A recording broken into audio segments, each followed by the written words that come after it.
Welcome to Plastic Model Mojo, a podcast dedicated to scale modeling, as well as the news and events around the hobby. Let's join Mike and Kentucky Dave as they strive to be informative, entertaining, and help you keep your modeling mojo alive.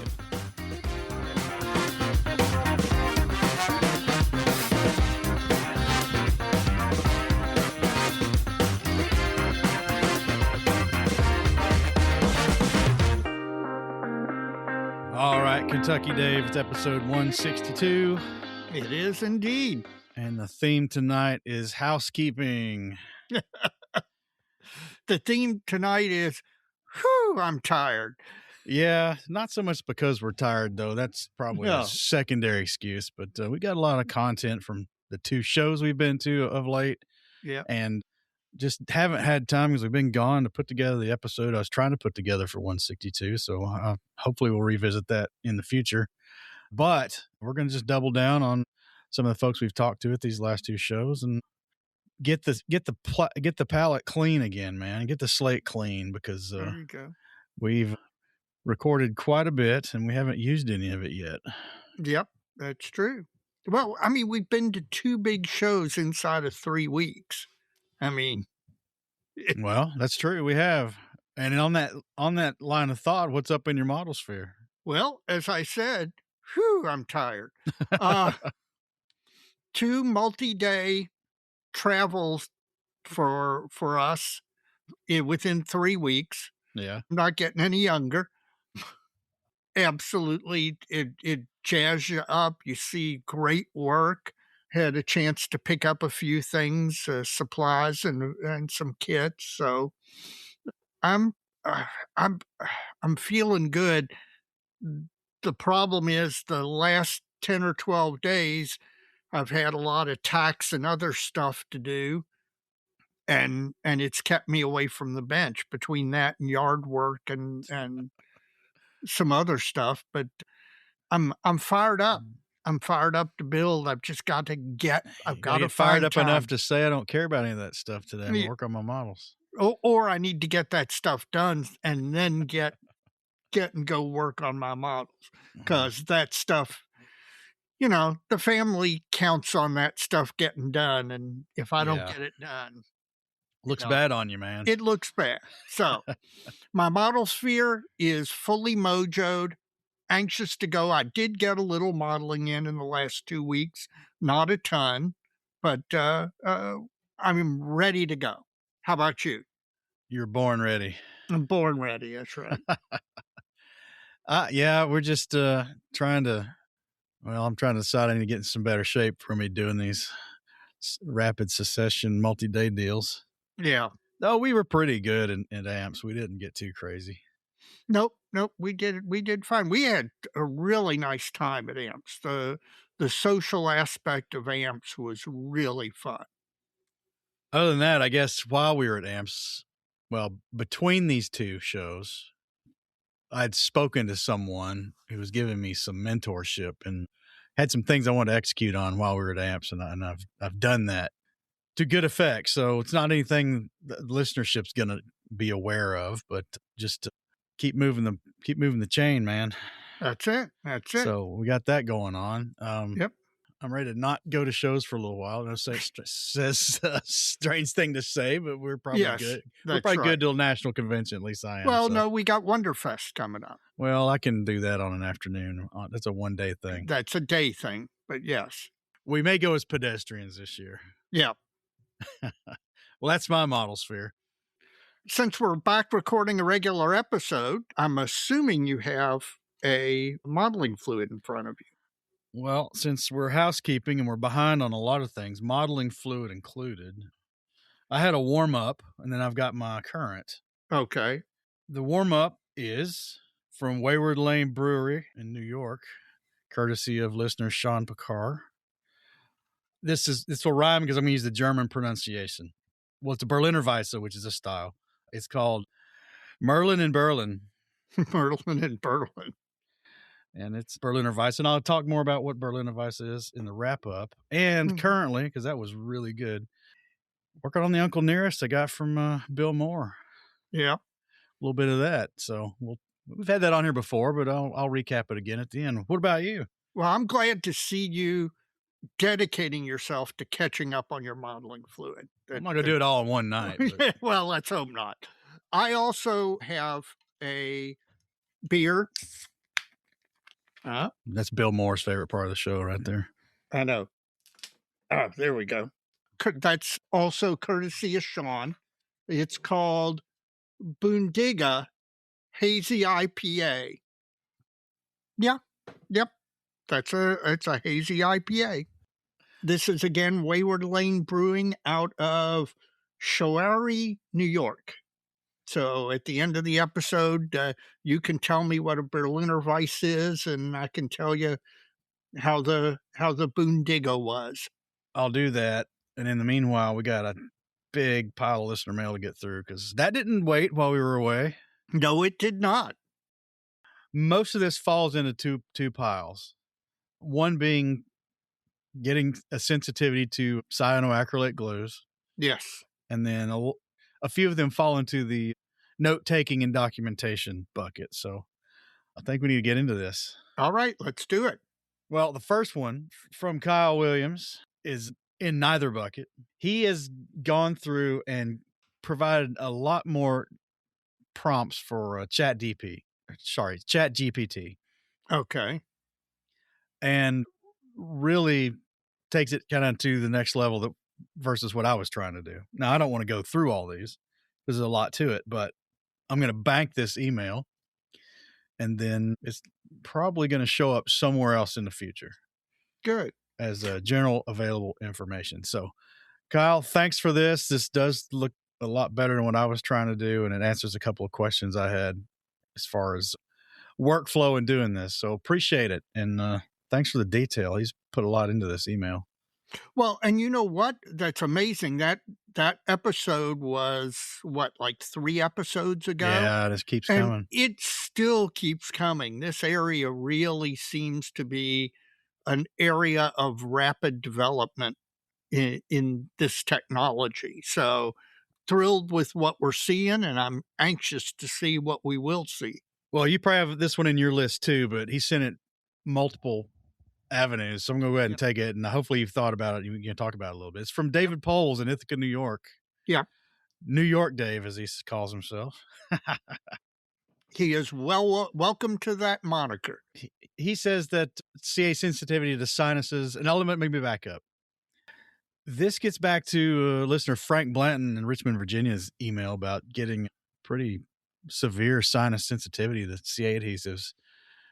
He says, Dave Poles says, this is a known thing in the RC plane community where CA glues are heavily used because you got a lot of foam and balsa construction there.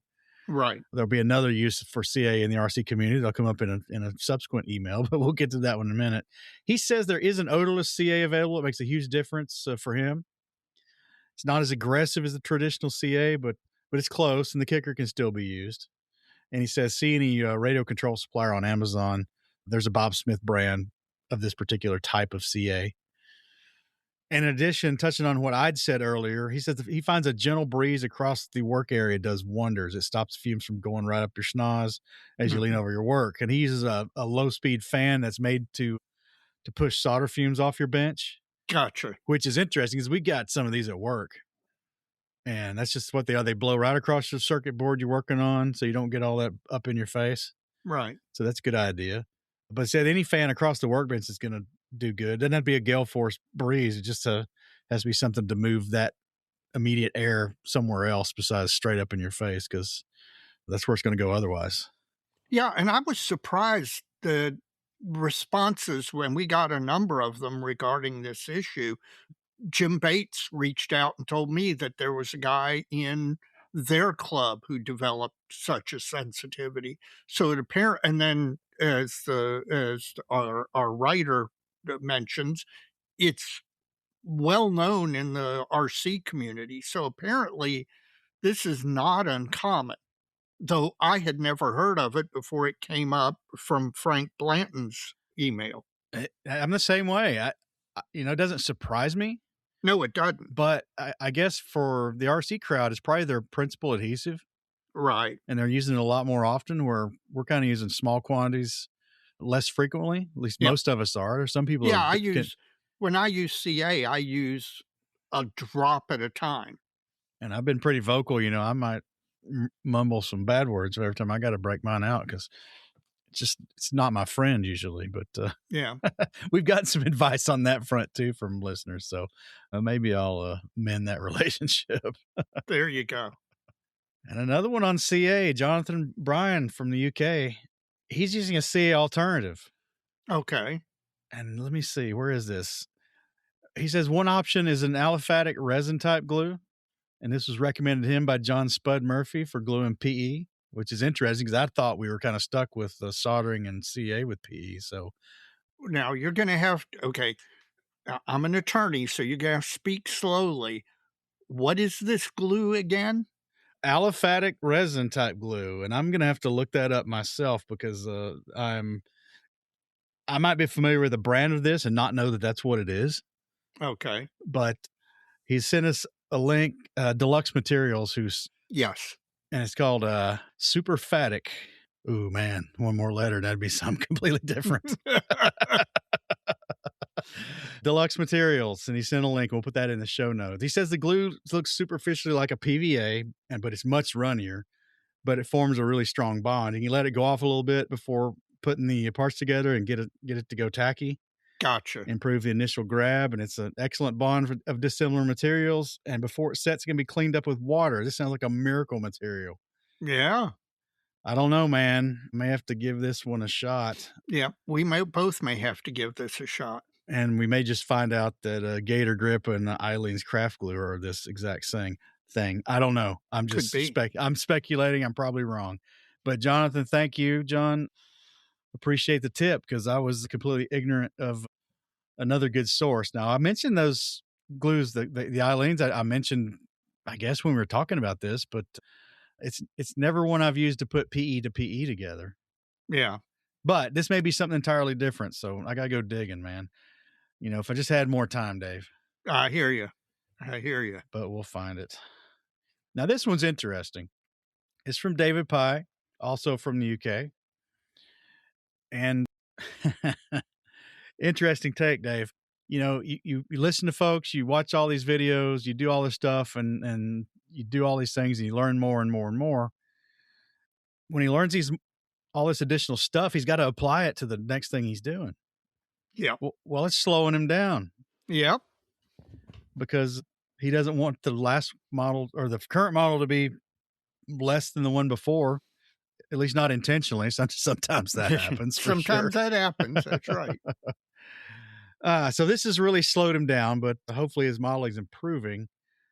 Anyway, one benefit, though, he's seen from this is increasing the satisfaction from conversations with fellow modelers along the way, because I guess now he's got a project he spent a lot more time on and can talk in depth to other people about, a single project. And he says at Telford 23, which is a few years ago, he was happy to have spent quite a bit of time talking to folks just about a couple of models he had on the table instead of maybe more than that. Mm-hmm. But he's improving. He's learning more skills, and he hasn't put out the output he had. He says he's gone from like 9 to 4 over the years, but he's doing a lot more stuff to him. But he's having a lot more conversations about the reduced number that he does have. So he's calling that a success. Well, as long as you're enjoying it and as long as you're learning stuff along the way, I don't think you can ask for much better than that out of the hobby.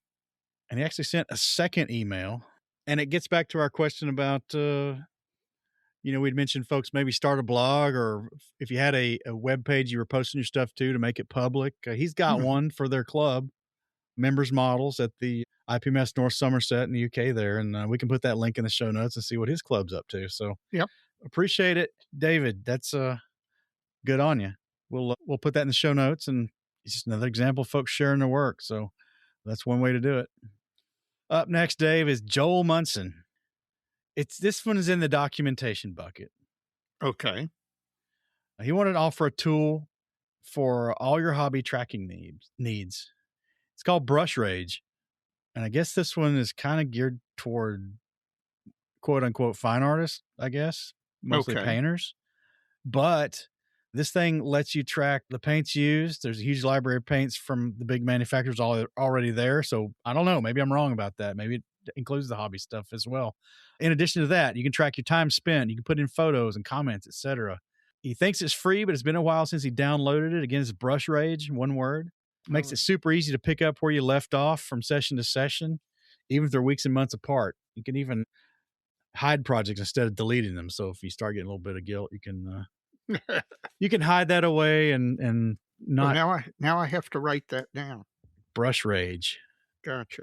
And I'll dig in that a little bit. If it's a link I can put in there, I'll put it in the show notes. But it might be probably Google Play or Apple App Store kind of thing. Brush Rage. So check it out. You can create a project and go subassembly steps if you want, and session by session photos and comments, do all the list tracking, palette tracking with specific paint numbers, etc. You can apparently do a lot in this application. So very interesting. I guess, again, I'm not surprised. I just didn't know about it. We'll take a look at it. Another one in the documentation bucket. It's from our friend Derek Post. Okay. Derek, when are we going to see you again, man? I was thinking maybe we've seen you at Heritage Con once, and I don't know if I've seen you at Amps. I don't know if I've been at Amps, seen you at Amps before or not, but it's been a minute. Yes, Maybe, it has. Was he at Hampton? I can't remember. Hampton is such a blur, man. It's amazing to me. Well, Derek's using a composition notebook, and he's done this for years. Super handy. He starts adding progress notes. Well, he's just started adding progress notes per our recommendation, just in case a project stalls. So that's kind of what started our conversation. Mm-hmm. He adds the start and finish dates, any accessories, paint colors, and locations on the model. Says it's super handy when you want to repeat your efforts again for another model. Scalemates is handy too for the same stuff, but there's a lot of stuff, I think, in a notebook. It's a lot easier just to jot down real quick instead of pumping it into Scalemates. But you can certainly do that. And he included some photos for us of why you need notes. And every time I get one of these broken model by a pet, photo montages, it's invariably a cat. Hey.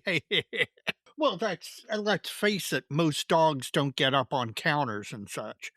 That's a plus in my opinion. I hear you. We should all be thankful dogs don't have opposable thumbs, though, because then, good Lord, we'd all be in trouble. Yes, we would. Where's the car? Right. So would the dogs. Well, he's got some notes that are going to be able to let him repair and repaint his Betty Bomber in the original colors, because it looks like the tail blister got broken on it. Oh. Not just broken off, broken. Broken. I hear you. Well, sorry about that, Derek, but thanks for the comment on how you take notes and the affirmation that it's working for you and it's worthwhile. Well, Dave, here's one from the last model show spotlight. Okay. James Morandino's written back after the show like we asked him to. Yeah. I don't know if you follow the social media stuff on that show. Now, which show was this? This was the Wine Country Model Expo. Gotcha. I actually got the DMs with 2 separate videos from that show. Well, this thing was a huge success. Yeah. It looked what they saw throughout the day was exactly what they hoped for. People actively seeking out each other, stopping to talk, asking questions, sharing techniques, forming new connections. And he said grouping each model's worked well with their name right in front of it, and everybody's wearing name tags. So it made it easy to find people. None of this, the super secret probation, fold the tab over stuff. Right. So good on that. Different kind of energy in the room. Conversations were happening everywhere. I tell you, I'm going to go through all his bullet points here of why it was a success. But I tell you, this echoes a lot of stuff that Jake McKee was talking about with us offline for Scott Gentry's Rocky Mountain Model Expo. Yeah. Which we're going to feature in the next model show spotlight. So there's going to be another opportunity to attend a show like this, folks. But for this show, we are really glad this worked out. Among all the great people there, he had Martin Drayton, who we know pretty well. Brett Prusso and Grant Mayberry, and their presence definitely contributed to the overall feel of the day. There's a bunch of great people there. James, that Grant Mayberry guy, I don't know. Did you check his pockets when he left out of there? I don't know about him. Nah, Grant's a good guy. I know. Well, good. I'm glad it was a success. And James, thank you for honoring our request to bounce it back to us once all things were said and done, because we certainly want to hear about when things go right. Yes. Even wrong. There's value in that too. Yep. No, that's true. Which is coming up in another listener mail. We got some good stuff. Up next, Dr. Paul Budget, retired. Yes. CAs, again, contact dermatitis is not an issue. In fact, it's biocompatible and, right. Right, because it was made as liquid suture for... Yeah, that's what he says, using surgery, sealing bone graft sites and oral surgeries, etc. I guess my comment was, typically when folks develop a sensitivity to X, whatever X is, quite often it's a contact dermatitis kind of thing. Right. In this case, it's not. And for the reasons he says, he's right. He says every RC modeler keeps a bottle of CA in their toolbox to patch up their fingers from propeller wounds. There you go. That's the other one I was talking about. As far as respiratory irritation, it can vary from product to product. And he would suggest to Frank Blanton that he try several brands and types. That is why he mentioned in one of his prior emails that not all CAs are the same. And that's why he uses Pacer products. I don't know if it's for the respiratory inflammation issue or irritation issue, or if it's just because he likes the performance better and the longevity better. But even with the Pacer line, the formulation for whatever property you're using, you got the gap filling, the black rubbery stuff, the super thin, the slow dry, whatever. They all have different properties and they're all going to behave different. Even an anti-fogging one, right? There's one that allegedly doesn't fog canopies. Right. I wouldn't bet the farm on that. Neither would I. It does exist. Right. And also, how is he handling material? If he has a sensitive to fumes, he would not dispense large puddles of cement to work from.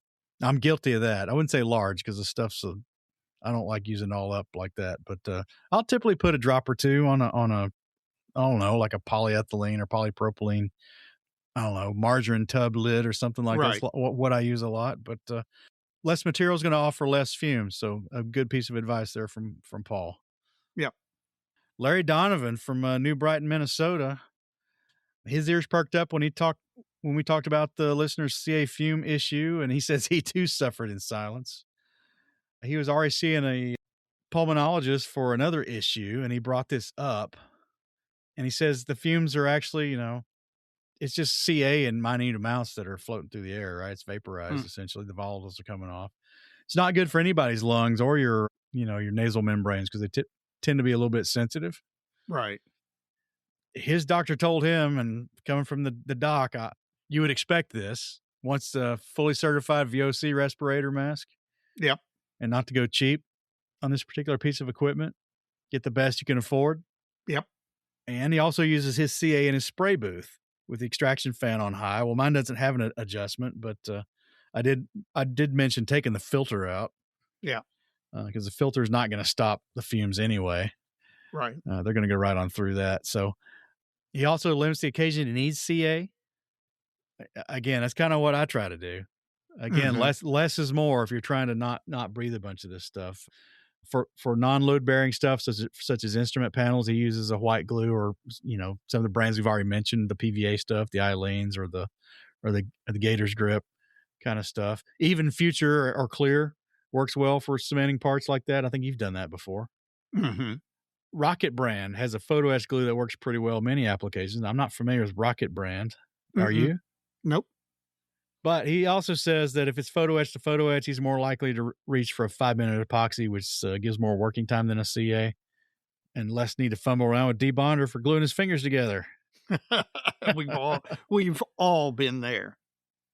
So he says, yes, there are times you're going to have to gear up and fire up the spray booth, but there are alternatives out there, and we've mentioned a few. So I hope this all works out for Frank. I mentioned to him at AMPS, we did see him there, that we got a lot of feedback on this issue, and we have. This is pretty heavy for a single topic, and hopefully he's going to get something out of it.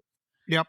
Well, speaking of Wine Country Model Expo, Dave, Bruce Binkson has written in again. He's from San Fran area, so he's gone to this show, and he just wants to reiterate everything that we've already said about it. Just a really good show. So good stuff. He also appreciated the seminars. P40 historian Carl Molesworth was there. Grant Mayberry from the Plastic Posse did a seminar. Brett Prusso we mentioned earlier, is from Hammerhead Model Making. And he almost missed Martin Drayton's presentation, but at least got to see him at the show and talk to him a little bit there. So good. That's a lot of good feedback from that show. So Yeah. hopefully the powers that be and show planning out there in the future may consider one of these things, because it sure sounds like a good time. We need to hop an airplane, man. Oh, and I failed to mention the wine social after the thing Yes. was a success as well. Oh, how could it be a failure? We could have some crappy wine. Everybody like, ugh. Something tells me in Northern California, you're not going to have that problem. True. Taking in generalities, but yes, I would think things probably went all right out there. Yeah. Up next, Don Gilman from Texas. Our master brewer. Well, he mentions that. He asks his request to you, Dave. Okay. Man, this is the second one in 2 weeks. Could you please kick the appropriate e-board member to send out a mailing list to the IPMS members in Central Texas? A mailing list of what? I guess they want to know the folks in their area who might be willing to help support a new chapter. This is something we can do, but we can't send a mailing list because of the fact that we can't give out people's information that they've supplied to us. But what we do, I like that. Oh, what we do is, if you will send in your information either to me or to President John Nowak or the director of local chapters, and you give them an area and your contact information, we, IPMS, can send out an internal IPMS email to all of the people in that designated area, giving them your information to let them reach out to you. Okay. I understand that. Yep. I'm a little bit surprised that when you signed up for your IPMS membership, you didn't waive the ability to have your information sent to like-minded folks within the organization. Believe it or not, there's a significant minority of people who object to that. Well, I'm not surprised by that, but a little bit, maybe I am. Yeah. but we figured out a workaround. Okay. So if Don will reach out to me or John Nowak or Scott Hackney, give them his contact information and give us the geographic area he's interested in, we can send out the email to all the members that meet that criteria. Well, his statement is a little bit ambiguous. Mm-hmm. He sent a zip code list once or twice to the local regional rep and been asking him to send out a mailing to IPMS members in Central Texas. So it sounds like he's trying to do what you're suggesting, and it's not happening. And our RCs vary in quality. So that's why I recommended he contact me or these other e-board members, because we can get it done rather than relying on an RC to tell us they need it done. So it happens. So if you'll reach out, we'll get that done. And the other part of his email is, it's kind of a topic thing. It's another one I'm going to bank because there's a lot of good information here, and it might make a good segment in the future, but we're not going to. Up next is from Paul Palazzolo, Dr. Paul Palazzolo. Yep. And he was listening to episode 160 and heard a comment about how failure influences design. And the comment brought him to a memory of a book he used to ask his civil engineering students to read years ago. To Engineer is Human, The Role of Failure in Successful Design, by Henry Petrosky. And he took his class down to Ole Miss to hear him speak once. He was a much better writer than a speaker. Yeah. That's true of a lot of people. That's true. But the premise is true. Success is built on a mountain of failure. Mm-hmm. And it kind of gets back to maybe what we were talking about 160. I don't remember. Probably these folks who think they're going to build the Martin Kovac model after they buy $400 worth of Megan AK product. stuff and build their second model, right? Yep. So interesting. Somebody might want to check that book out. To Engineer is Human: The Role of Failure in Successful Design by Henry Petrosky. And then he's got a question for you, Dave. Okay. People are calling you out. All right. That's Kentucky okay. Dave, I was wondering if you went to the law school at the University of Louisville. Yes, I did. If you did you ever have a law professor named Ron Eads? Oh, God, yes, I had Professor Eads for evidence. Professor Eads was famous for, in his exams, having a duck question, a question featuring ducks in every exam. In fact, I have several books written by Ronald Eads. Well, he grew up in the same neighborhood in south of Memphis and ran with Yep. the same people, and says Dr. Eads is a really smart guy. He is indeed. And just thought he'd mention that. So there's a small world moment. That's cool. That is cool because, yes, I had him. And finally, the voice of Bob Bear, is back from his boondoggle to France. Poor Bob, living such a tough life. He had a crappy flight over, man. I don't know if you were copied that on email or not. It was, yeah. Apparently, climate conditions have made that run across the mid-Atlantic bumpier and bumpier over the years, and eventually it's going to cause some redirection probably if it continues in that path. But he rode the bobsled course to France from the United States. Didn't enjoy the flight. This falls into the bucket of documentation. Mm-hmm. He's using a Rocket book, 12-year-old Rocket book, and you can still get them. So they're hanging in there, man. A Rocket book is a reusable notebook. So it's a notebook and an app, and you can write in this thing, and then you can use the app to digitize it. Right. Then you can take a wet rag and wipe it all out of the notebook. Yep. And then it can go to whatever you want it to go to for digital storage, Dropbox, OneDrive, Google Drive, Slack, whatever. I didn't know Bob was this high tech. Yeah, that is. Well, it's 12-year-old. I don't know. Yeah. Well, Bob, bring it to Nats and show us, man. Show us your Rocket book. Emphasis on book. Yes, thank you. And he got another question for you, man. You're getting all these sidebars, dude. All right. When you go sifting through decal sheets to purchase, do you have a plan? Like, are you looking for certain sheets, or do you stumble upon others and you might like and just so, ooh, pretty, and buy it? I'm in the ooh, pretty category. Well, you know what? You're also in the honest category. Yeah, well, now sometimes, I see a sheet. In fact, our friend Stephen Rui is picking up a decal sheet at Hannah's for me to go along with the new Edward 109K.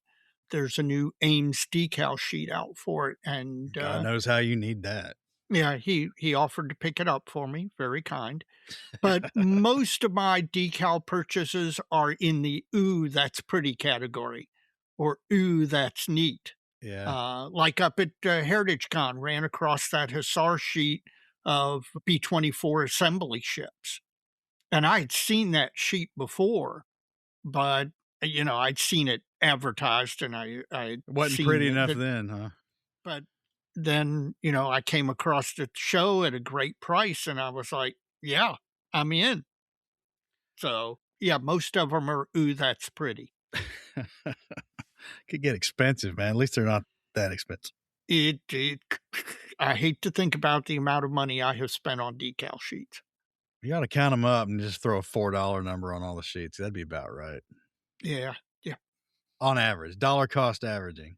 Yes. Might be more like $6. I don't know. I think it probably is closer to $6. They're getting a little expensive. Oh, they're getting real expensive now. Well, I'll tell you what else is now is we're out of listener mail from the email side of things. So you got any DMs other than the one I stole from you? Yeah, well, I didn't even put that one down because I knew you were going to take it. All right. First, listener Martin Pieta he sent a DM. He had only recently heard about glass files and has just picked them up and started to use them.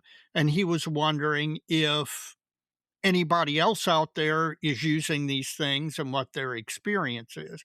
I told him, I do have some. I have used them a little bit. To be honest, though, I tend to stick with the more traditional padded sanding stick, but there are plenty of people who use them and really like them. In fact, I think Warren Dickinson may have given me mine, and I have used them, but I don't use them extensively.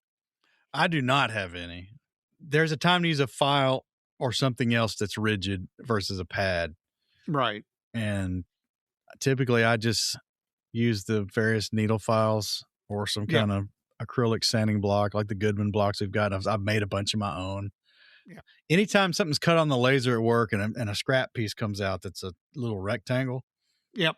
yeah, it goes in my backpack because it's too small to make anything else out of except a nice sanding stick.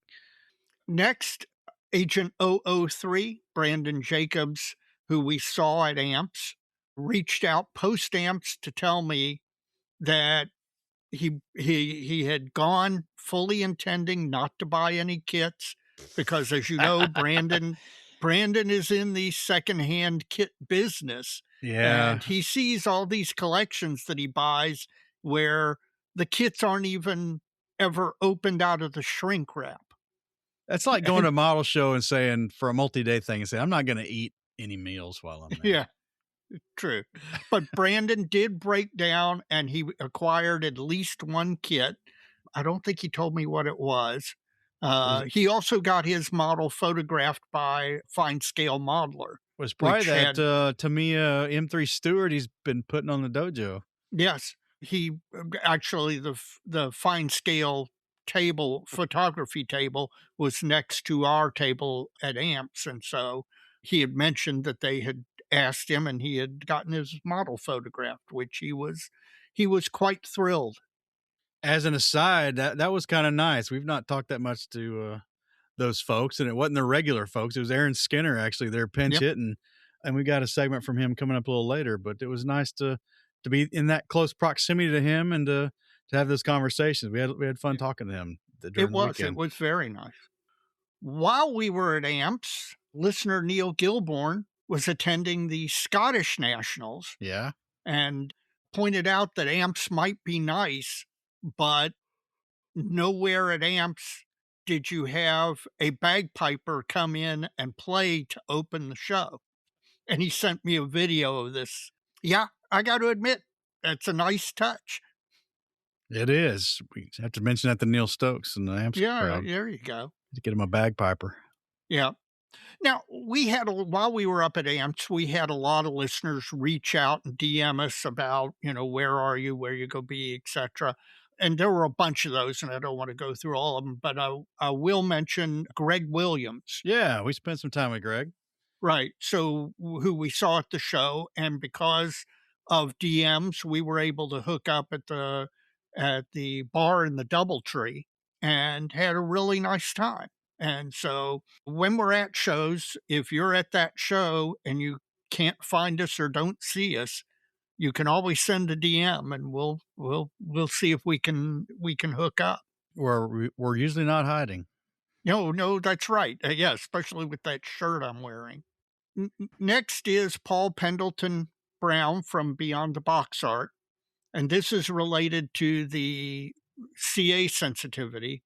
One of the things he recommends as alternative is the Ammo Ultra Glue, which is a very thick PVA glue. Yeah, it's like Eileen's craft glue.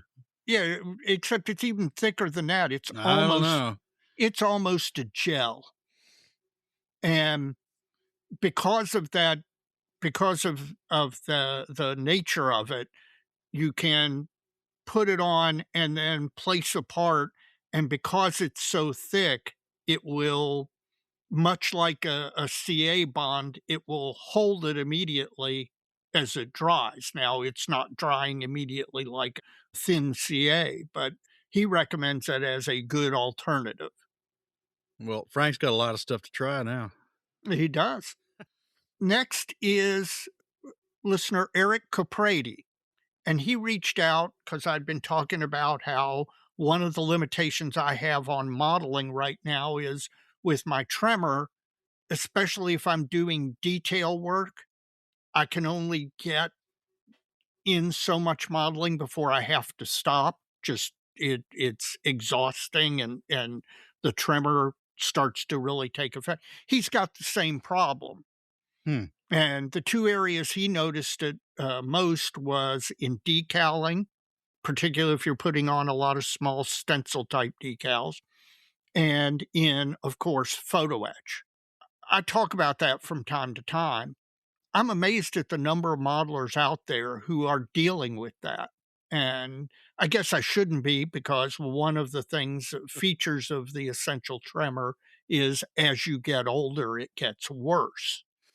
So there are apparently a fair number of modelers out there who are dealing with this and looking for ways to militate the effects of it. So I'm happy to have people reach out and tell me their experiences and what works for them. And it was nice to hear from Eric. Well, that's good. Just hopefully you can keep a handle on yours, man. Yeah, I'm trying. Now, you mentioned our friend Martin Drayton. Yep. And Mr. Drayton reached out because he heard us and the Podfather I saw all this one. complaining about long flights. Yeah. Martin wants to point out it's even more difficult when you're working. Martin, of course, is a flight attendant and deals with these long flights where not only are you on the long flight, but you're actually working that flight. And he points out that we need to stop complaining. Yes, we'll stop complaining. Though my initial thought would be that having something to do besides sit there might pass the time, but then you got the downside is dealing with mucks like the rest of us. Well, not like us, but people who aren't like us on the flight that are finding things to be disagreeable about. Yep, absolutely. It's just so much easier just to sit there and suck it up, man. And post-COVID, man, more and more. That's the reason my wife retired. Finally, Kyle Allred. He mentioned that, again, going back to the AI and 3D printing, he's another person who is experimenting with it, along with apparently both he and his wife. And he was mentioning a photograph of, I think it was a troll, that he was able to successfully produce using just AI, a STL file that did a pretty darn good reproduction of the source subject matter. So people really seem to be, but with the price of 3D printers coming down, and with the availability of this AI, people really seem to be experimenting in this area a whole lot. And I'm here for it. I can't wait to see what develops next. Man, I guess I thought I was engaged with this kind of stuff to some degree, but there apparently are a lot more people out there than I realize are in the modeling community, even, that are way more down the pipe than I am. So it's been interesting hearing from all these folks. So it really has. We'll see what comes up next. Yep. Is that all you got, man? That's all I got. Well, folks, we love this segment, and there's a thick one tonight, which is always great, and especially when it's in the orbit of other subjects we've talked about prior, like the CA sensitivity and then the documentation even for your modeling project. So we had a lot of that this time. Really appreciate it. If you'd like to email the show, you can do so by sending us an email at plasticmodelmojo@gmail.com, or you can use the Facebook Messenger system to send us a direct message, and I usually handle the emails, and Dave usually handles the Facebook stuff. There's also a feedback web link in the show notes of each and every episode. You can get on there and send us an email that way as well. So much appreciated. Keep it coming, folks.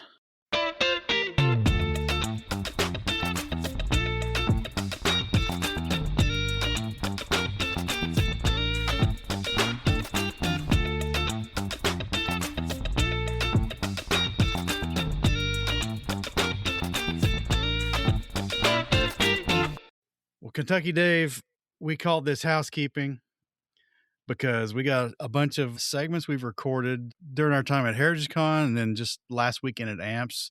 And we need to clear this stuff out and get on down the road with some other content. So we're going to go through some of these segments. Again, our first stop was Heritage Con. We've talked about it before on the show already since we've gotten back. But while we were there, we conducted a live version of the Wheel of Accidental Wisdom. It ran about an hour, give or take. And I've pulled a few segments, 3, in fact, from that were two things. They were the more interesting ones, the questions that were provided, and they give our listeners a chance to hear from 3 different people who were involved in that with us as a third microphone. Yeah. You ready to get into that a little bit? I'm ready. Who are we going to hear from first? It's going to be Evan McCallum, Panzermeister 36. All right.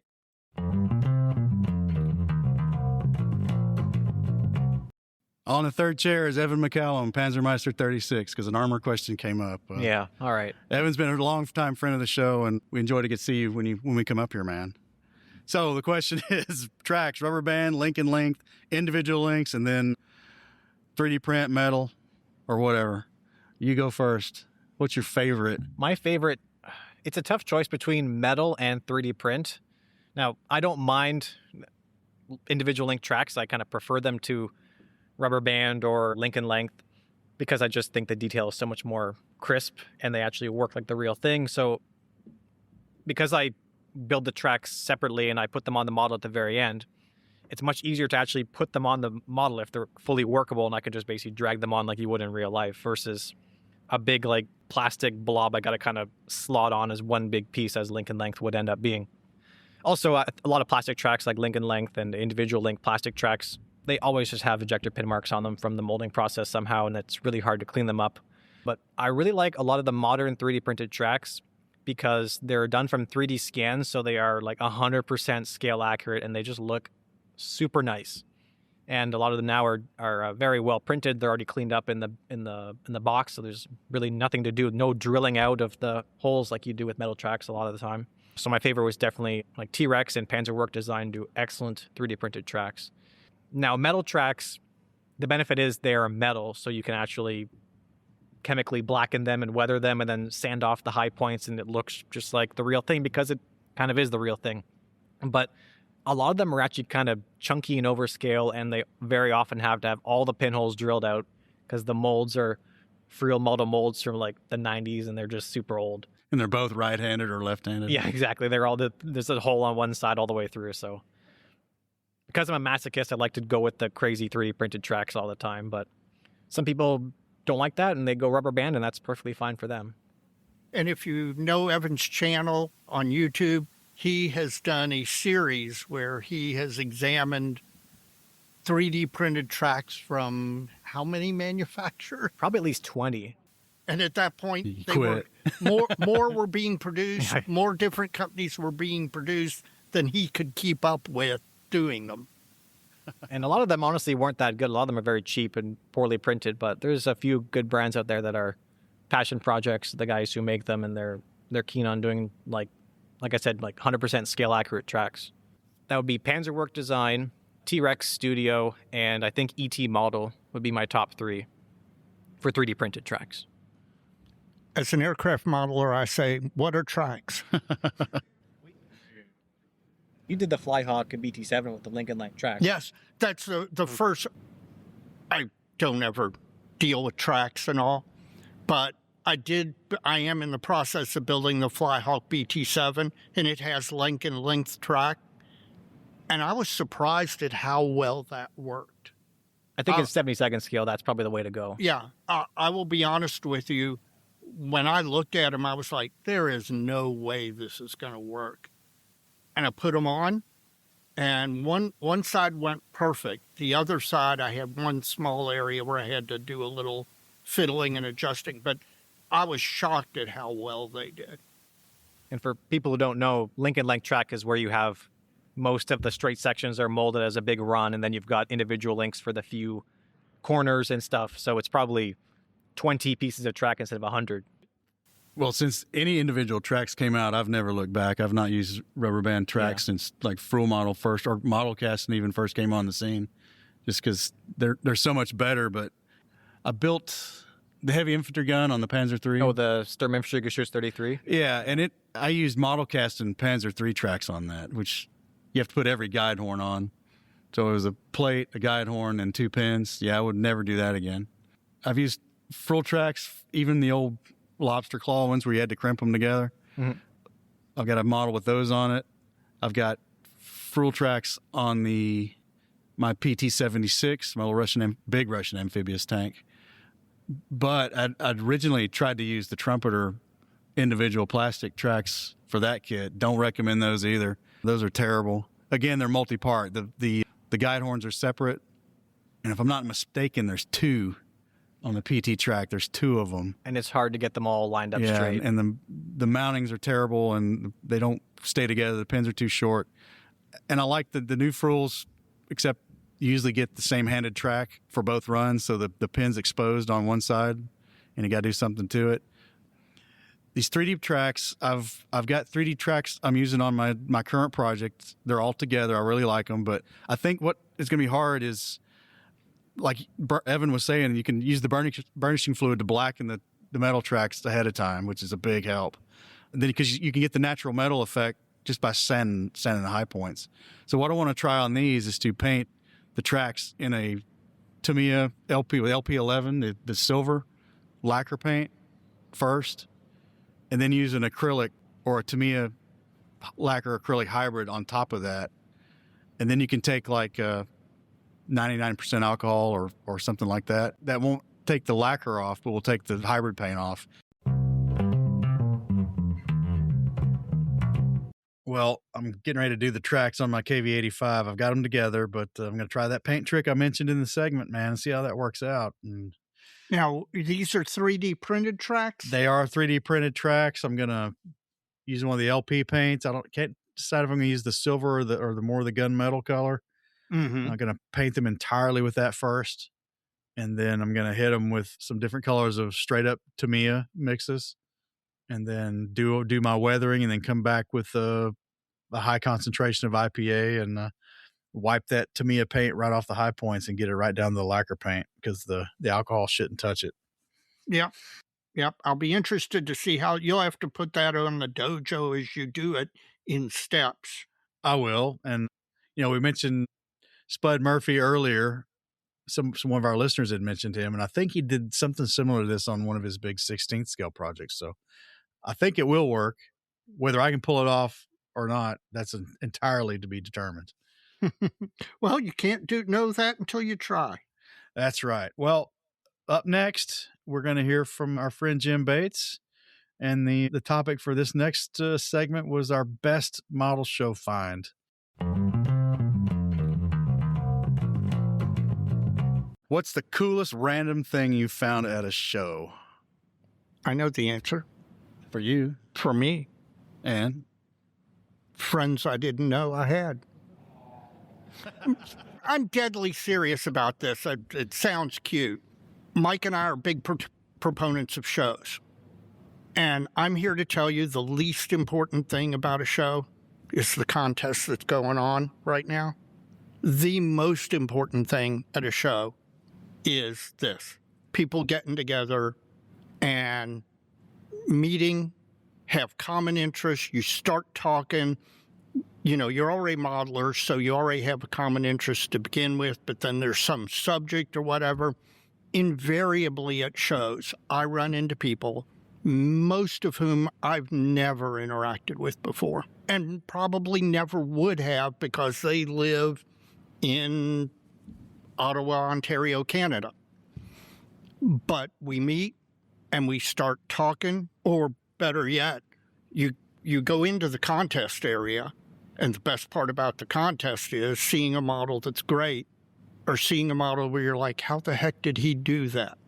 And flipping the thing up, seeing the person's name, and trying to go find them, to ask them. And we were having this discussion last night at dinner.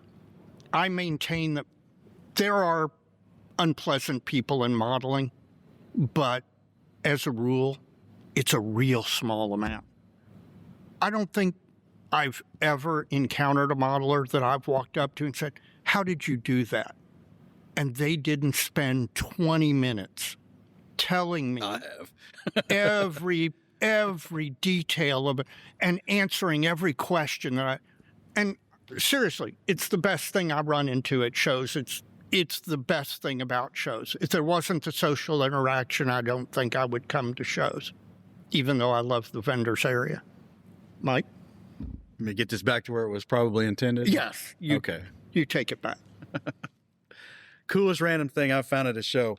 Everybody familiar with the Squadron Signal publications, the In Action series? Do you know who Uwe Feist is? Yes. He was one of the early illustrators for the first of those books back in the 70s. Squadron has been reconstituted under new ownership, all that, but all that stuff was dispositioned several years ago. And if you come down to the shows in the U.S. of last few years, the folks that ended up with all the original watercolors has been selling those. So I picked up, it's a really early one. It's dated 1971. It's a T-34. It was the cover art for Soviet Panzers in Action. It's when they had the old white background. It's just a big T-34, but it's the original watercolor over pencil sketch from Uwe Feist. He just passed away last week, so I don't wish death on anybody, but it got to be a more significant purchase for me. I was glad I picked it up because I bought that book at a hobby shop in Columbia, South Carolina when I was about 13. And it was old then. It was already been out of print forever. Early 80s is when I bought it, so the book was already 10 years old. So I've got a copy of the book, and I've got the original watercolor. So, and it wasn't that much, so I was glad I got it because now he's passed on, and it's the only one. So that's kind of cool. Nothing, Jim? Okay. I don't have a show thing. The best I would come up with is I bought a book I'd been looking for forever on eBay, and I get it, and it's about P-40s, and it was signed by one RCAF pilot, and clearly he bought it for a different RCAF pilot. So there's an inscription in the book to so-and-so by Stocky Edwards. And I just thought that was the coolest thing ever.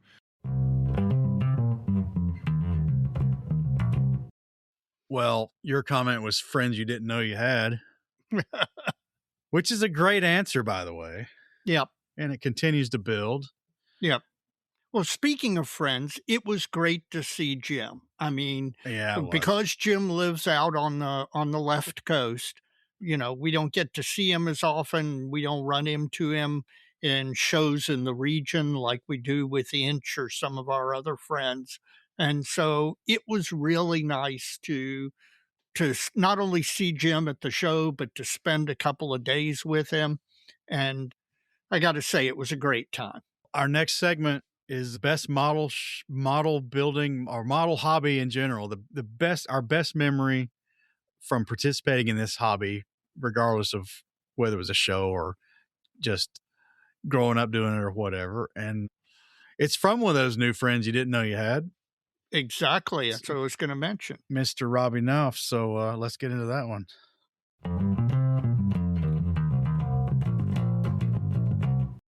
Fondest memory associated with building models? That's a good question. Let's get somebody new up here. Yeah. Yeah, come on. Introduce yourself. All right. Hi, everybody. My name is Robbie Knopf. You might also know me from my socials on Facebook and YouTube as The Model Guy. I've come all the way today from just outside Calgary, Alberta to hang out to the show. So really appreciate this show. This has been great to be to and met a lot of people to talk to and been having a blast so far. What's your fondest memory associated with modeling? So my fondest memory of modeling so far has been a couple of years ago. I was contacted by a gentleman down in the States, and he asked me if I could do a build in honor of his great uncle who had flown what he thought was hurricanes in North Africa. So I got talking to him. I got his uncle's name, his serial number, his service number for the RAF. And I did a bit of research and was able to get into the Imperial War Museum archives and find out where the uncle actually flew, the squadron he was with, and the aircraft he was flying. So it turns out he was actually flying P-40s. So I actually did a build for their family of that aircraft and shipped it down to them, and they were really grateful to do it. And for me, it was great because it kind of elevated the hobby. It wasn't just something plastic. It was something that was going to be a memory for that family. So for me, it was really enjoyable because I love doing research, and just be able to tie it all together was a blast for me. Mike? Well, I go way back. When I was a young kid at grade school, I would go to my friend's house and we'd put together models, a lot of Corsairs and Zeros and stuff, and just lighting the candle and unfolding the paper clip and heating it up and Battle damage. putting bullet holes all up and down the sides of it and stuff like that. From childhood, that's a good memory. If it's a fond memory or not, just things that stick in your head.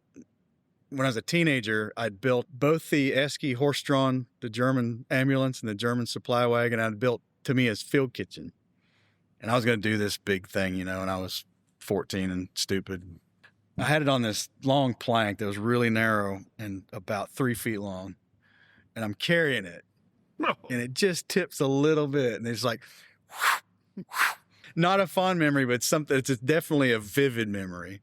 That all of them just went straight in the trash, just destroyed. They weren't even painted yet, really. I got them all together and had all the reins on everything. And if anybody's ever built that Tamiya field kitchen, the horses weren't tacked. They weren't molded with the tack on them. They gave you this little sheet of 10,000 styrene, and you had to cut the tack from the styrene and glue it onto the horses, which was really interesting for Tamiya. But that's another crazy memory. Dave? There are tons of them. I would say my youngest daughter is about to go off to college. And when she was, 6, 7, she's very artistic and has a real talent for art and all. And she saw me modeling and asked to participate. And so we got, starting with Snap Together kit and all that, maybe a year and a half, 2 years, where I got to model with her before she lost interest and went on to other things. And those are really fond memories of just sitting there watching her, really. I didn't help her that much because she really was good at it. But those are really fond memories that you'll remember, I think, forever. Now, we knew of Robbie from his YouTube channel and his Right. pretty prolific social media presence, but we'd never met him in person. No, we had not. And I've got to tell you, it was really quite an enjoyable experience to meet him in person and to spend time with him, to break bread, to consume modeling fluid. And it just was a fun time to, again, friend you didn't know you had. Well, I second all of that. And then he ended up joining us for breakfast on the last day on our way Yes. out and his way out. So, Robbie, is it great to meet you face to face. Thanks for hanging out at the dojo with us, and thanks for joining us for the meals. You're going to want to check out Robbie's YouTube page. It's The Model Guy, and it's a good channel. He does a lot of variety of subjects out there, so you're going to learn a lot of things, get to see a lot of things, and go subscribe and check out what Robbie's got going on. Well, Dave, that's it from Heritage Con. It was a fun time as always. So it was good to see Evan. It was good to see Jim. It was great to see and meet Robbie. And folks, if you're up that way or can be up that way next year in 2027, you're going to want to check that show out. It's a good one.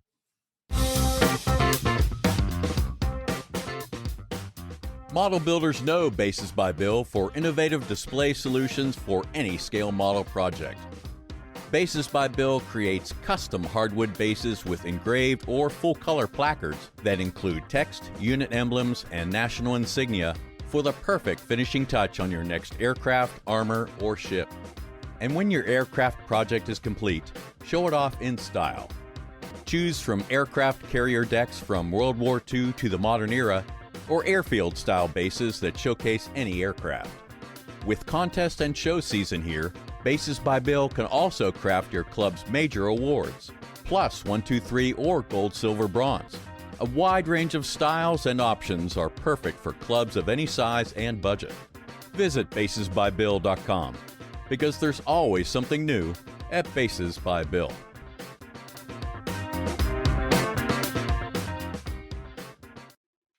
Well, Kentucky Dave, it's time for the Bench Top Halftime Report. And given our travel schedule the last 3 weeks. I suspect, I don't know. I suspect that it might be a little light. It is a little light on my end, but I did get some modeling done. It was on the T33 that I pulled off the shelf of doom.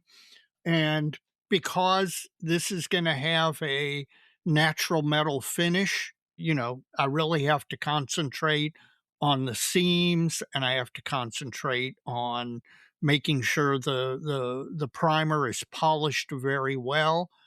And I spent time doing that, also doing some re-engraving of panel lines that I managed to partly disappear.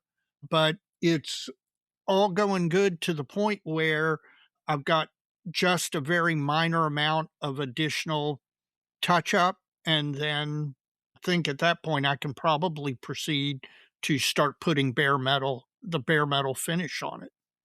I hope you don't find any surprises when you prime it again. Oh, God. You know how primer paint cracks seams. You know that. It's that bare metal, man. I'm watching close because Yep. there's at least one in my future, probably two, on the obvious time horizon. So Yeah. Well, I've got a couple of tricks I want to try. well, you try them and let everybody know. I will. For me, it hadn't been a lot. It's the KV-85. It's getting primed. Mm-hmm. What have I got primed? I primed the turret. I primed the return rollers, and I almost ran out of primer. So I didn't want to start the hull with the tailings of my current bottle. So you helped me out there. It's what I am, a hobby supply store. That brings up the subject, though. You got to mention what you're talking about. For some reason, Mr. Surfacer in the jar has suddenly become scarce. I suspect they batch produce stuff. And that would make sense. And when you do that, and then it's getting shipped in a container across the ocean, and all the other shenanigans going on with international commerce right now, particularly with our country, it's probably not as easy as it was, and it's just going to have to figure out its new path to get here, and hopefully it gets here soon. And I tell you, when it does, I'm going to buy like 3 jars. Yep, exactly. Well, I appreciate it, though. I need it. But I did finish out and do all the drive sprockets, the idlers, and all the road wheels with what was left of my bottle. And man, I got just about everything out of that bottle I could get. You can see through the sides of the bottle now. Yeah. That's how clean I got it. That's how much of that primer I used. So I didn't want to start the hull with not enough primer to finish it, which was kind of on the hairy, scary edge when I started these road wheels and stuff. It might have been okay, but it just seemed like a bad idea. Right. I guess because if you were painting a model, the base color, you probably wouldn't want to do that. But this was primer. It probably shouldn't have mattered. But anyway, I chose that path. I did not prime it. But you got me some new primer. Right. I'm going to crack into that. I don't know if I'll get to it for the weekend or not, but I'm going to prime the hull and all the little baubles that have to get attached to it as I paint and build the thing. So, and then you're on to 4BO. Then I'm on to 4BO. In addition to the KV-85, sorta, kinda started a secret project. Uh-oh. I'm not going to say what it is. I will say that it is a vintage kit, and I took out the hardest parts to clean up from the kit, and if I can get those cleaned up and do order, I will proceed with this project. All right. That's all I'm saying about it. Well, I think I know what you're talking about, and I'm waiting for the big reveal. I think you think you know, but I think you're wrong. Okay. All right. Well, that's good. Because what you're thinking about won't be so secret, because I'm going to go for it. But anyway, we'll see how that goes. I'm documenting as I go too, so it can be used later. So that's what we got going on. So that is my benchtop halftime report. I assume you're done as well. I am done. Let's get on. Plastic Model Mojo is brought to you by Squadron. Head on over to squadron.com for the latest in kits and accessories, all at a great price and with great service. Check out their wide selection of kits and supplies, including a growing range of Squadron's own line of paints and 3D printed kits and accessories. Mark your calendar for April 2nd through April 4th, 2027, and join Squadron and the Chattanooga Scale Modelers at the Chattanooga ModelCon Eagle Quest 2027. Squadron, adding to the stash since 1968. Well, folks, now we're going to move on to part 2 of Plastic Model Mojo's housekeeping episode. We've mentioned it already, Dave, but we just got back from the 2026 Armor Modeling and Preservation Society's International Convention. Yep.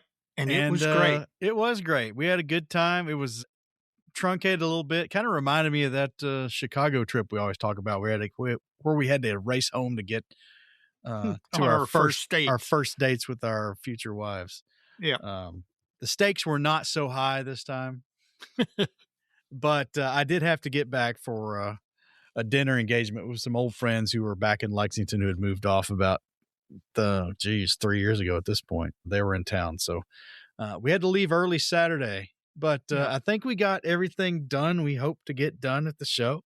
Yep. And had a great time. The social aspect was really good. Oh, yeah. The only downside of the whole thing was, well, two. One elevator for the entire hotel, one functioning elevator. Yeah, that was kind of bad. Made it a little fun. And then driving home, it was raining the whole way back.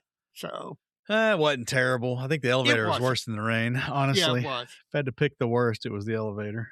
Yep. Yeah, by the time I got to your house and got my car and went on to Lexington, the rain had pretty much stopped. So, yep. Fun times. Just a great trip. Our first segment here is, we mentioned him already, is Brandon Jacob from Winter Blitz. And we saw him at the show, and we got a recap from him about how Winter Blitz went down back in January.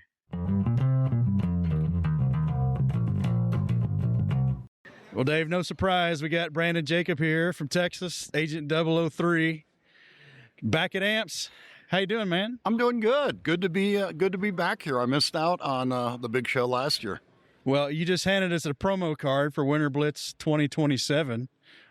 No, we had you on talking about 2026 back before the first of the year, and sounds like it was a big deal. I believe when I was on, I made a weather prediction, didn't I? Yes, you did. Yes, you did.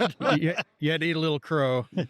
Yeah, we had to reschedule because of the Texas freeze, which certainly was a freeze, a real deal. And we held it on February 28th as a remake, and it was extremely, it just went off without a hitch. So how many people, how many models? We were excited this year. We went up in participants and in models. Good. We had 89 participants, so 89 people who registered models, obviously.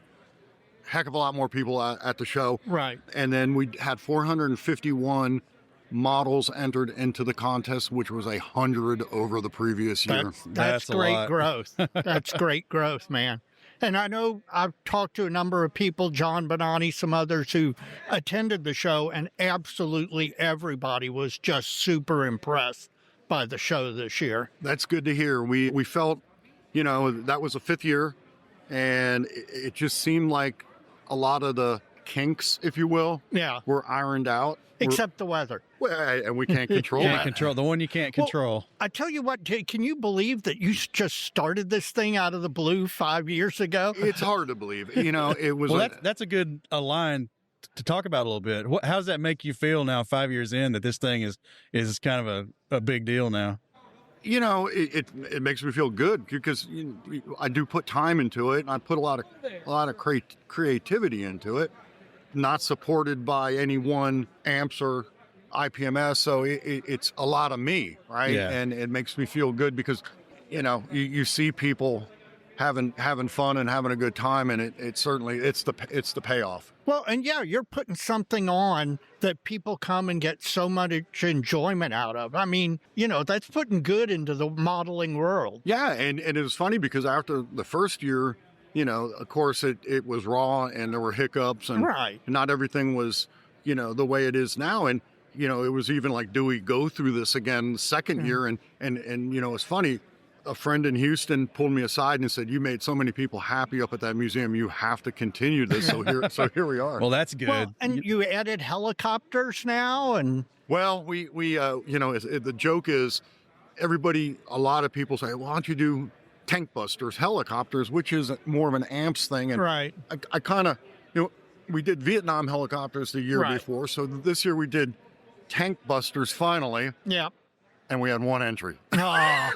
Well, but then again, nobody knows. You got to give it a couple of years. And what we just decided to do for next year, military helicopters. Helicopters, yeah. You bring a military helicopter, and Well, and they're flying tanks. I mean, they really are.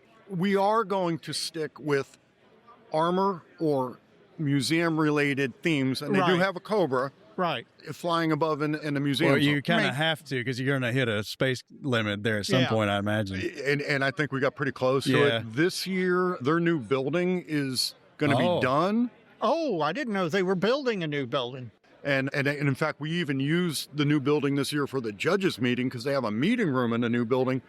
And the judge, I think it helped the judging that we were able to get in a better spot to. That's exciting to indicate that not only is your show succeeding, but the museum is obviously really succeeding. Absolutely, yeah. So it's all good news. There's some logistics in the new building. It's not connected to the old building, so we're not really sure how to. You work it out. Yeah, we'll work it out, but there's going to be more room. Well, cool. Well, you've given us this info card, January 23rd, 2027. And you got a URL on here and a QR code. Again, it's winter-blitz.com. And I'm sure we're going to talk to you again when we get a little closer to this show, man. But We look forward to it, man.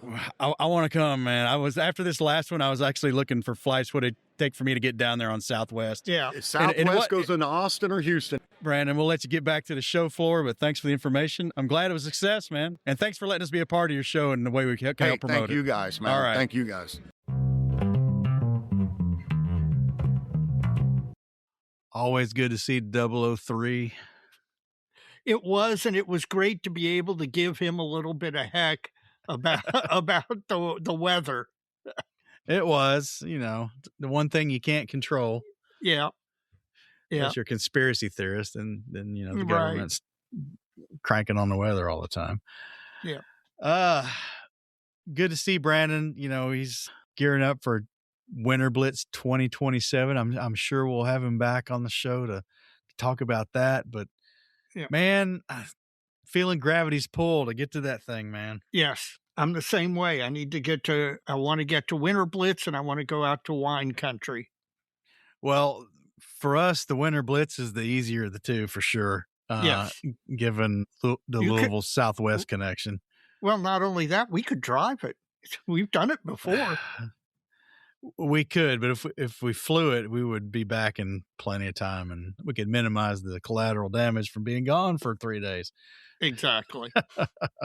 So we're not committing to coming in 2027, but it's certainly on the possibilities of things to explore, and we'll get caught up with Brandon a little later in the year. We'll probably see him at the National Convention in addition, but probably come December, we're going to be hearing from him about 2027 Winter Blitz. We also saw another familiar face at AMPS. We saw the inch high guy, Jeff Groves, was who was attending his first AMPS. He was, and he doesn't live too far away. No. So it was good to get his take on seeing that for the first time, because not only had not been to AMPS, he had not seen a show run. Gold, silver, bronze is a little different than the ones that are out there that some of the IPMS chapters are running, but he had not even seen that. So no, he had not seen an open system at all. He was completely used to the 1, 2, 3. Let's get to Inch and see what he had to say about AMPS.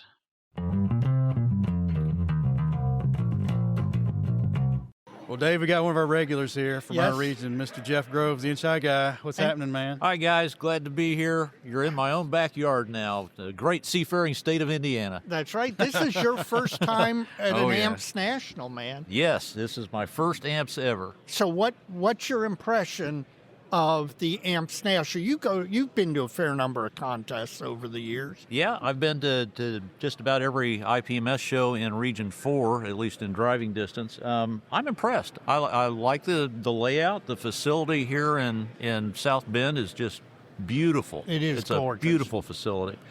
A lot of good vendors here. Yeah. I like the way the judging is going with the gold, silver, bronze. This is the first time I've actually encountered that in person. Now, I didn't enter any models myself, Right. but it seems like a pretty straightforward way to do a show. Yep. Even the gold, silver, bronzes that exist at some of the IPMS shows isn't run like this one. No, this is completely different. So I'm surprised there's nobody in Region 4 doing GSB. No, Pittsburgh does GSB, Okay. and they have for years. I mean, for ages.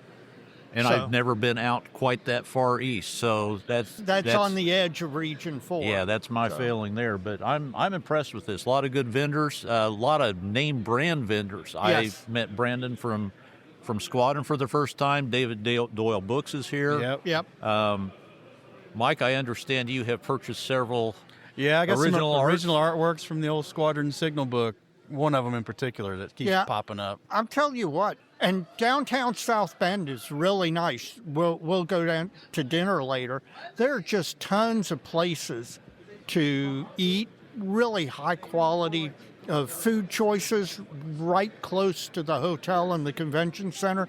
This is an ideal place to me.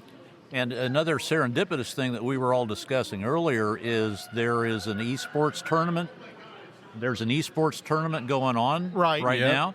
One of the other halls has a war game display going on. Miniature figure historical wargaming. Very synergistic. I mean, it's a perfect fit with a model show. Yep. There's a lot of crossover there. I wish we could see more of that, and I think it would draw people into all the hobbies. Yeah, I do too. I mean, it was utterly serendipity. The AMPS guys didn't know these other things would be going on, but they've all been welcoming. You can walk through their stuff and get to watch the guys playing the tabletop wargaming, or duck into the amphitheater and watch the esports being done up on the big screens. It's really cool. Yeah, we spoke to those war game guys, and they are very welcoming. They're modelers. They're just exactly what you'd expect of as modelers.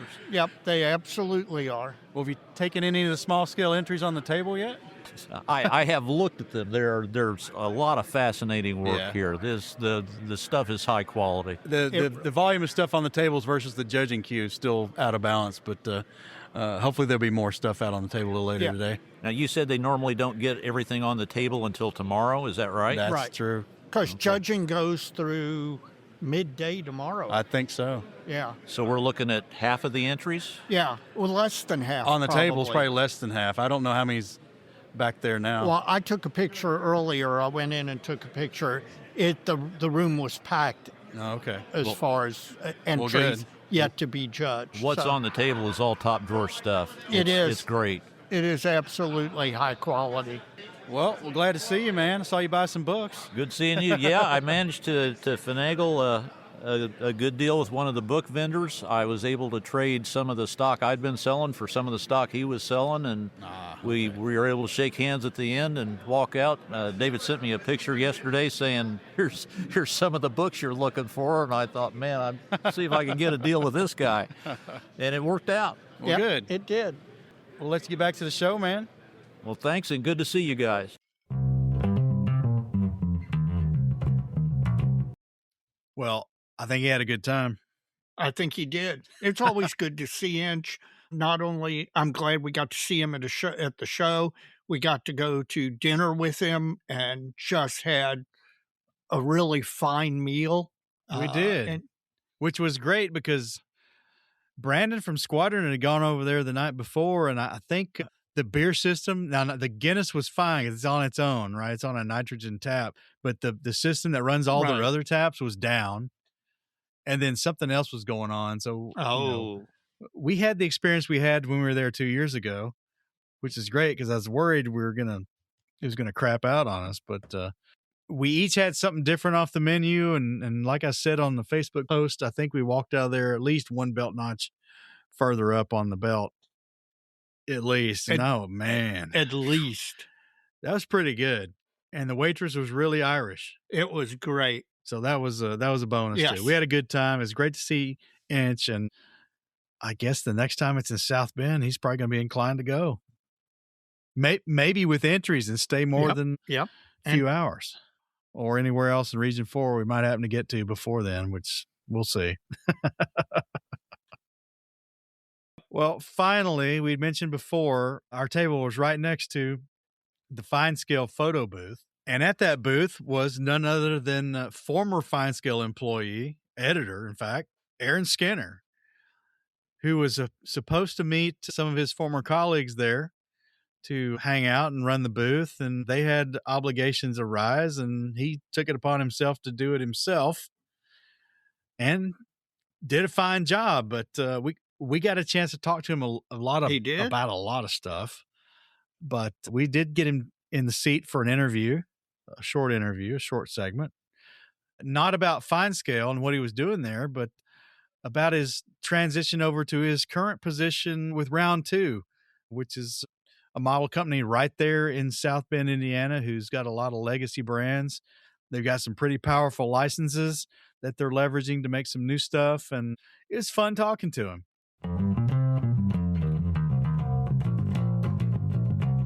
Well, David, we got a surprise here. Yes. Maybe not too much. Aaron Skinner's here on behalf of Fine Scale Modeler, but pinch hitting for his former colleagues. But you're a quasi-resident of this city now, working for Round 2. Is that correct? Yes, I'm the head of model kit development for Round 2. Well, how's that been going for you? How's that transition gone? It's great. It's a different challenge. I'm still in the model world, so that makes me happy. Yeah. You know, I'm a lifelong modeler, so working for Fine Scale was a dream, and this is just a extension of that. Little bit different challenge, but it's fun to be. I was a consumer for so long, and now it's seeing and in the consumer world for so long, now I'm seeing it from the other side of the coin, doing production and development. It's got to be amazing to see the industrial side of the business, what goes into deciding and then producing a kit.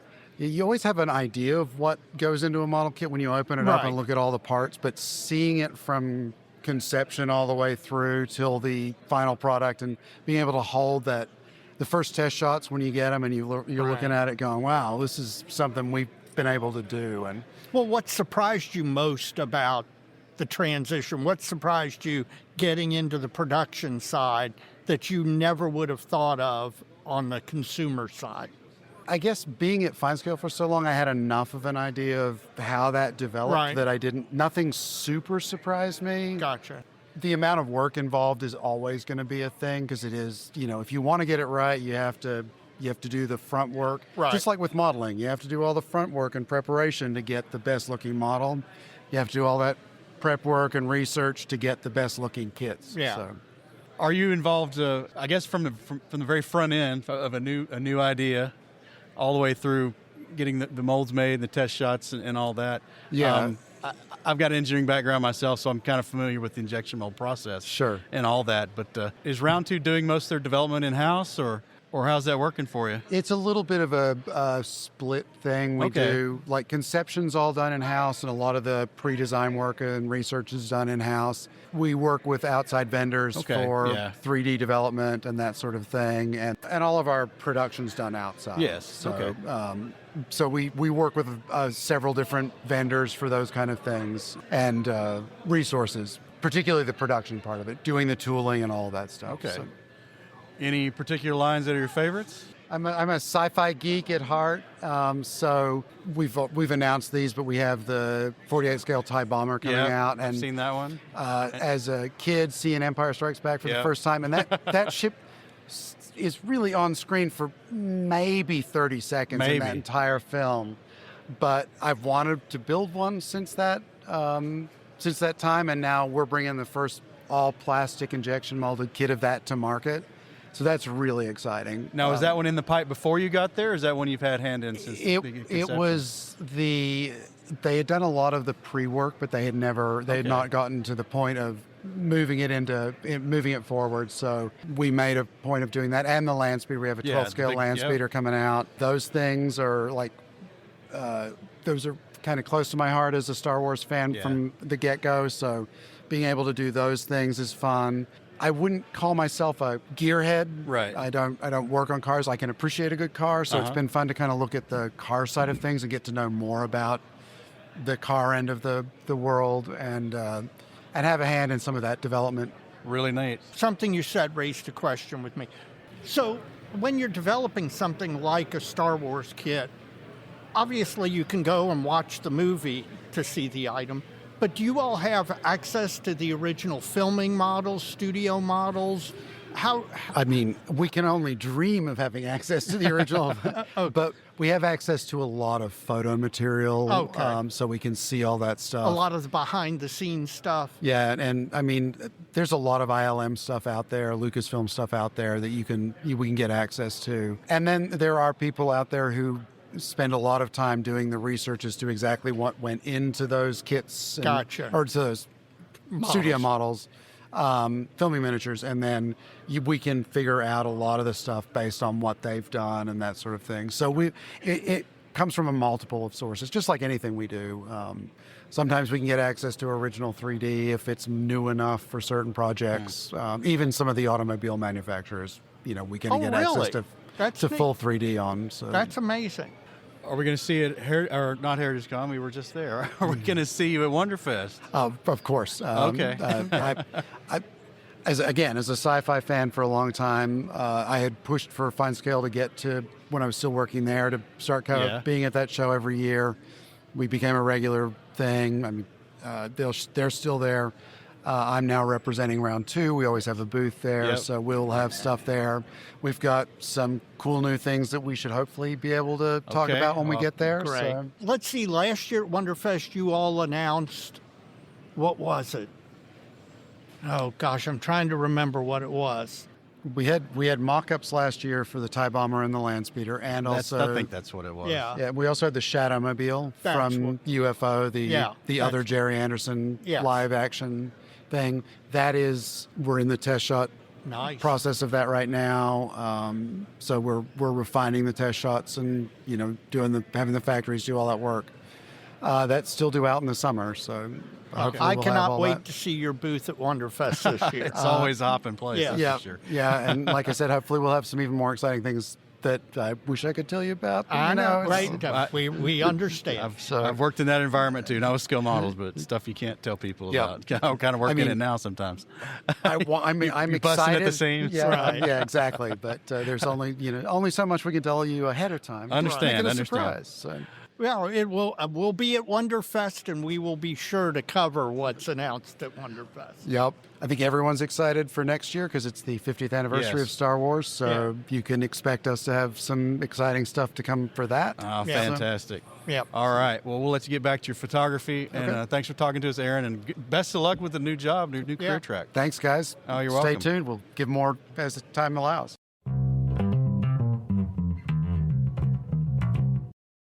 Well, that interview was interesting, and especially the part about it wasn't on air, but I made a suggestion to him, and he said I wasn't the first person to say it. Yes.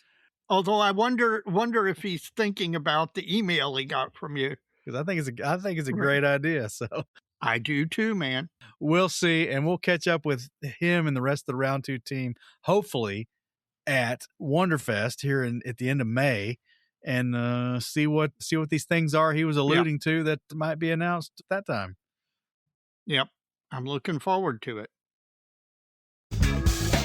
Plastic Model Mojo is brought to you by Model Paint Solutions, your source for Harder and Steenbeck airbrushes, David Union power tools, and laboratory-grade mixing, measuring, and storage tools for use with all your model paints, be they acrylic, enamels, or lacquers. Check them out at www.modelpaintsolutions.com. When you're done listening to this episode, would you please do us a favor and rate us on whatever podcast listening application you use? Please give us the highest rating. It helps drive visibility for the show and helps new people discover us. Also, if you know a modeler out there that isn't listening to Plastic Model Mojo, would you please recommend us to them? If they need help, show them how to download the podcast and listen. The best way for us to continue to grow is to have current listeners recommend us to potential new listeners. And we appreciate that if you do that for us. And I'll mention there's also a rate the podcast link in the show notes. You can do it that way as well. If you don't have one in your particular podcast app, you can do it from the website.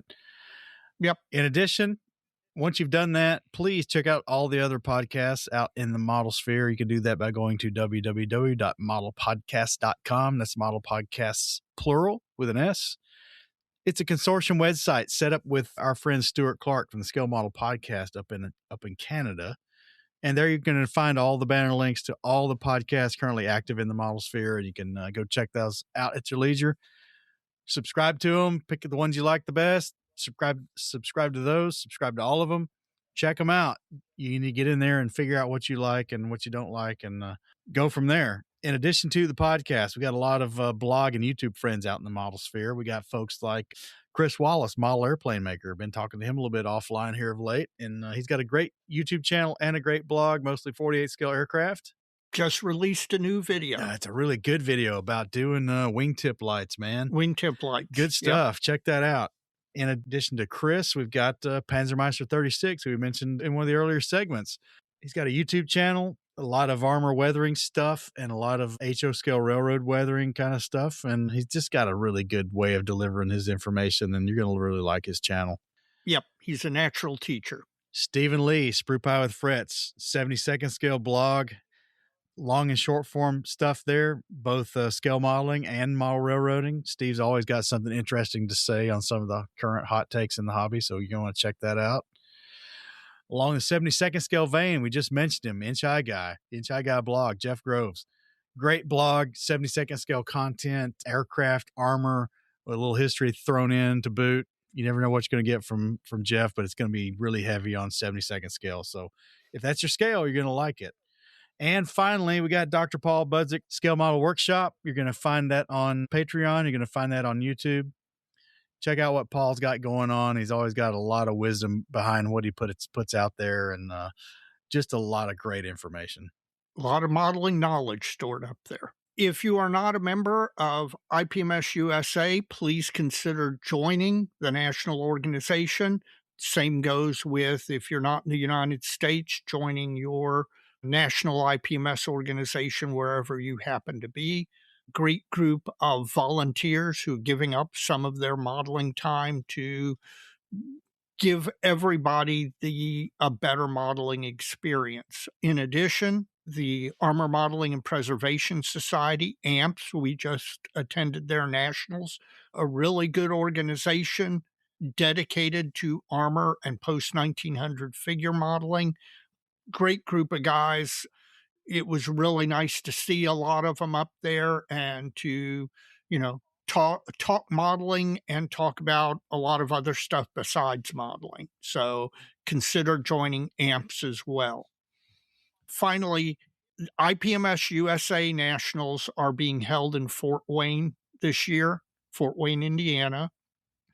And trophy packages are available for sponsorship. And they can be sponsored by individuals.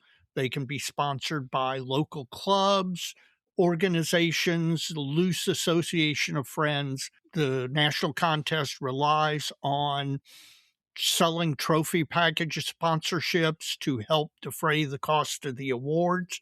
And the awards at the nationals are always really something special. Please consider sponsoring a trophy package at the nationals this year. There will be a link in the show notes that will take you to the website where you can sign up for a very reasonable cost to sponsor a trophy package for a category.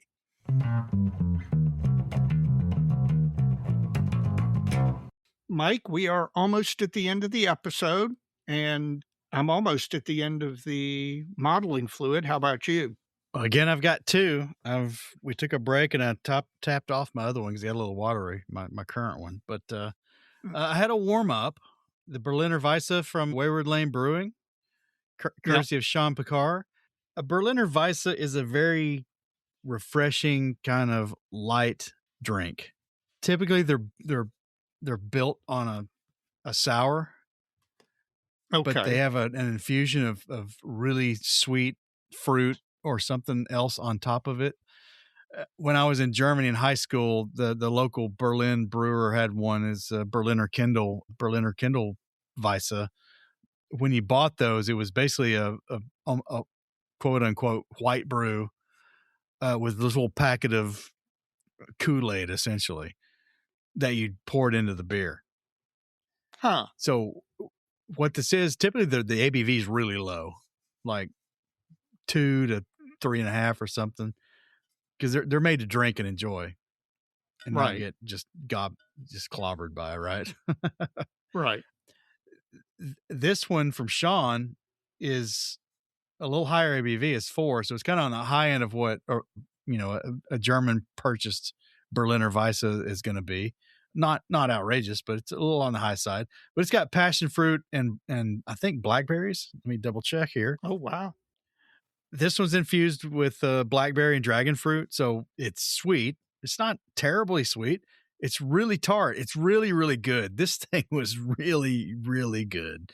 I would like to have a bunch of these. Honestly, this was really, really enjoyable. So, Sean, I appreciate that one, the Berliner Weisse. We're going to get the others in due order, but that one was, for what it was, brewed in North America, an exceptional rendition of a Berliner Weisse. Enjoyed the crap out of that. That was just super. The other one I'm working on tonight that I'm almost done with is it's a Tennessee whiskey from Uncle Nearest. That was given to us by Bill Moore, the principal creator over at the World of Armor on Facebook. And he also sponsors our model show spotlights. So you'll see that from time to time. And we got to have dinner with him. We did. We had dinner with Bill and hung out with him a couple times after that. So always good to see Bill. Hopefully made it back to Tennessee okay. The Uncle Nearest is a Tennessee whiskey, which means it's got a process that bourbon does not have. Once it's almost ready to be bottled, it goes through a maple charcoal filter that typical Kentucky bourbon does not do. It imparts different things on it. I won't get into the details, but really smooth, really light flavor for the ABV. It's really good. Compared to the more pedestrian Tennessee whiskeys like Jack Daniel's, it's a step change better. It's just really, really good. It doesn't taste like a bourbon to someone who's enjoyed a lot of bourbons, but it's good nonetheless. And I really appreciate him giving me that and look forward to sipping on that for the next few weeks. Hopefully not this week, but the next few weeks. Gotcha. What about you, man? Again, Sean, Wayward Lane Brewing, Boondiga, Hazy India Pale Ale with New Zealand hops, 6.0 on the ABV. Your classic fruity, hazy IPA.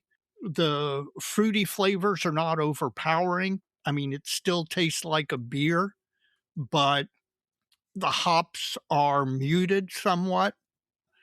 It's a really great beer. I'll tell you what, this brewery, Wayward Lane, they're doing some good stuff because this is eminently enjoyable. Get me through the episode with no problem whatsoever. Yeah, I'm sure I'll be glad to hear that. Thank you, Sean. Well, we're now at the true end of the show, Mike, and do you have some shout-outs? Well, as customary, I always want to shout out the folks who have chosen to contribute to Plastic Model Mojo via their generosity. Much appreciated. We appreciate the support. And if folks would like to do that, we've set up several avenues to do that via Patreon, via PayPal, via Buy Me a Coffee. All those links are on the website at www.plasticmodelmojo.com. It's really humbling to put this show out there and to do it well enough that folks are inclined to help us out along the way, that they value it enough that they feel inclined to do that. So we really appreciate it. And thank you very much for that. You got another one? I do not. Okay, well, I have two. All right, lay them on me. One is Kevin Kelly and Bill Moore, who both answered my call because I didn't obtain an AMPS 2026 pin from the Nationals. And some people will remember I've actually got a collection of pins from the IPMS Nationals and the AMPS Nationals that I keep displayed over in my pool room. And I wanted that pin, and both Kevin and Bill volunteered to send me the pin. So I want to thank them. Additionally, I do want to thank Jeff Inchai Groves, who not only came to AMPS for the first time, but he brought you and I both some really amazing things. So he brought me a book that is rare and out of print, and if you could find it, would cost you an arm and a leg. And he saw it, picked it up for a very, very good price, and got it to me, and I really, really appreciate it. Anything else? That's it, man. Well, Dave, we're going to take a rest and not do a show for a little while. Yep. Maybe get some modeling done. I'm getting some done. I need to get you going, man. You're off to a bad start this year, man. Yes, I am. I will admit that. Well, Dave, as we always say, so many kids, so little time. Let's get on out of here. You got it.